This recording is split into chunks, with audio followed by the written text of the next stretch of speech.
Video பார்த்துட்டு இருக்கும் எல்லாருக்கும் முதல்ல வணக்கம். இந்த வீடியோ நம்ம டிஸ்கஸ் பண்ண போகிறோம்னு பார்த்தீங்கன்னா, நம்ம தர்மா படத்துலேருந்து இப்போ வந்து இண்டிபெண்டன்ஸ் டே ஸ்பெஷலாக நியூ போஸ்டரும், அதுக்கப்புறம் நம்ம தலைவரோட 51வது வருஷத்தை வந்து கம்ப்ளீட் பண்ணுறதுக்கு ஒரு ஸ்பெஷல் வீடியோவும் வந்து படக்குள்ள வந்து லான்ச் பண்ணியிருக்காங்க.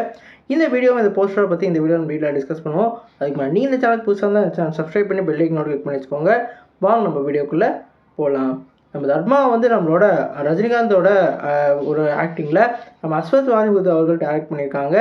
இந்த படத்தில் வந்து ஒரு பெரிய பட்டாளமே நடிக்கிறாங்க. சிம்ரன்லேருந்து நம்ம ராசிகண்ணா வரைக்கும் ஒரு வேறு லெவல் ஆக்ட்ரஸ்லாம் இந்த படத்தில் இருக்காங்க. நம்ம அனிருத் அவர்கள் இந்த படத்துக்கு வந்து மியூசிக் பண்ணுறாங்க. இன்றைக்கி வந்து இண்டிபெண்டன்ஸ் டே ஸ்பெஷலாக ஒரு நியூ போஸ்டரை காலையில் லான்ச் பண்ணியிருந்தாங்க. இந்த நியூ போஸ்டர்லேயே வந்து அந்த டாக்டரோட அந்த கெட்டப்லையும் அதே மாதிரி அந்த இண்டிபெண்டன்ஸ் டே ஃப்ளாகோடையும் வந்து நம்மளோட தலைவர் இருந்தார். இப்போ வந்து ஒரு வீடியோ லான்ச் பண்ணியிருக்காங்க. இந்த வீடியோ எதுக்காகன்னு கேட்டிங்கன்னா, நம்ம தலைவர் வந்து இன்னையோட வந்து 51 வருஷத்தை வந்து சினிமாவில் வந்து கம்ப்ளீட் பண்ணுறாரு. அதை முன்னிட்டு வந்து அவங்க செலிப்ரேட் பண்ணுற வீடியோவை லான்ச் பண்ணியிருக்காங்க. அந்த கிளிப்பிங் வேறு லெவலில் இருந்ததுன்னு தான் சொல்லணும். குறிப்பாக சொல்லணுன்னா அவங்க கேக் வெட்டி கொண்டாடுற மாதிரியான செலிப்ரேஷன் வீடியோவாக இருந்தது. அது மட்டும் இல்லாமல் ட்ரிபியூட்டும் வந்து இப்போ வந்து நிறைய பேர் கொடுத்துக்கிட்டு இருக்காங்க. நம்ம தலைவர் வந்து 51 வருஷத்தில் ஒரு வேறு லெவல் ஒரு ஜென்ரேஷன் கேப்பையும் அதே மாதிரி ஒரு ஜென்ரேஷனுக்கான ஒரு ஹீரோவாகவும் வளர்ந்துருக்காரு.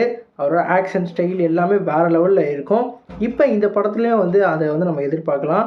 நம்ம அஸ்வத் வாணிபுத்தை பொறுத்த வரைக்கும் ஒரு வேறு லெவல் பிளாக் பஸ்டர் மூவியை கொடுத்துட்டு தான் இந்த படத்துக்கு வந்திருக்காரு. ட்ராகன் ஒரு கொடுத்துருக்காரு. அது வந்து ஒரு கமர்ஷியலாக வந்து 100 கோடியை வந்து தாண்டுச்சு. இந்த படத்தில் நம்ம தலைவருக்கு என்ன மாதிரி சம்பவம் பண்ண போகிறோம் நம்ம வெயிட் பண்ணி தான் பார்க்கணும். கண்டிப்பாக ஒரு மினிமம் கேரண்டி உள்ள ஒரு மாஸ் கவர்ந்த ஒரு கமர்ஷியல் மூவியாக கண்டிப்பாக வந்து இந்த படத்தை எதிர்பார்க்கலாம். கண்டிப்பாக இந்த படம் நம்மளோட ரஜினிகாந்த் அவர்களுக்கு ஒரு வேறு லெவல் ஒரு ஜானரில் இருக்குன்னு நம்ம நம்பலாம்.